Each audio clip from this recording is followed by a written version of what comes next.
hazvina kumira zvakanaka mhuri yeZimbabwe. Chivhayo given 3 hours to vacate US.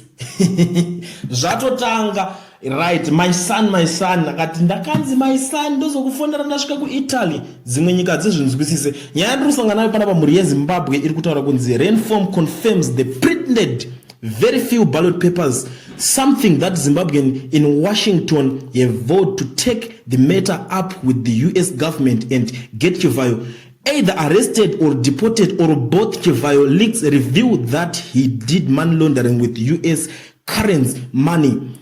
All this is happening just as Zimbabweans in SA are organizing a mass demo to reform offices till reform produces all evidence, since reform confirmed they paid back to Chivhayo 27 million USD of the ballot papers money. Renform under pressure might fold as SA authorities demand to know how the printed ballot papers amid all this scandal.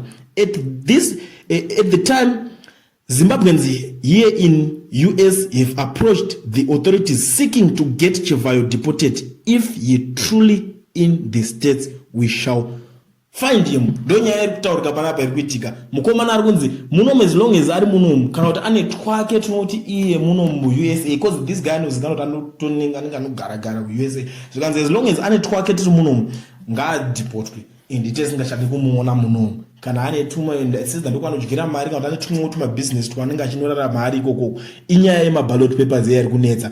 Company yayenza yakapindwa maballot papers zvikanzi handiti nyaya yakanodzvanywa zeki bet yangubudisa statement ikati nyaya dzamukutaurira nekoko isati dziziye.